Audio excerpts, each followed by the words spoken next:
Welcome to another episode of the Book Corner.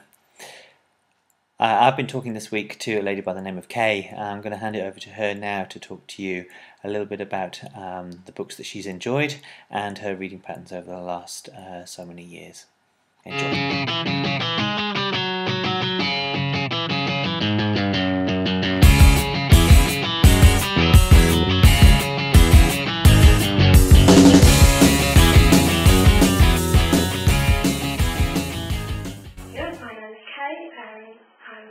Been married for about 38 years. I lived in the same house all that time. Mum of 3 and now grandma of 6. Wow. You find some time to read? Yes, I do. Yes, more and more now. Yeah. It's only Charlie and I time. Mm-hmm.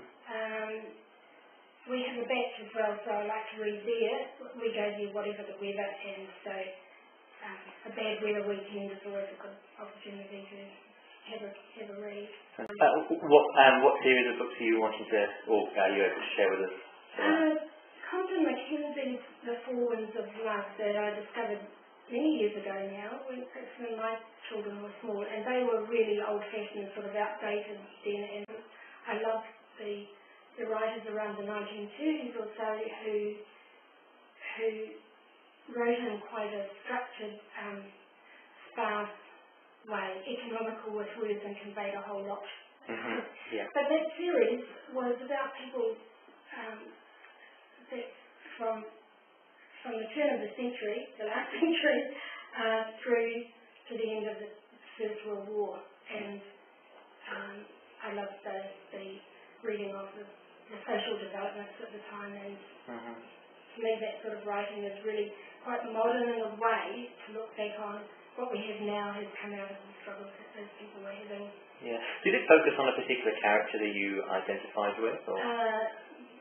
Julian is the main character in the book, and so perhaps him, it opens where he's having an affair with an older woman. He's a schoolboy, so it was really quite a shocking sort of thing to be writing about at the time, and I found that quite fascinating. His character developed through the series of books. Right. But really all of them around him do too. Right. What drew you to the book, or the series of books in the first place? What's your background with those? I think I've read the Compton McKenzie comic books, humorous books, and I was surprised to find that he as an author had an altogether different, much more serious side, and so it was like a breath of fresh air when I discovered those, and they were quite hard to get when I was reading them in the mid to late 70s, and so I was scouring second-hand bookshops and so on to get them. I've got them, did finally get all of them. They were published both in a set of 4 volumes.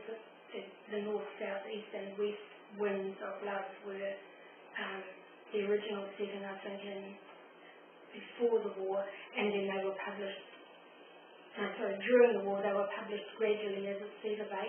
Right. So you've got South-West Winds and so on, just because Mackenzie couldn't afford to have them published, and some of the material was controversial, and found it hard to get a publisher.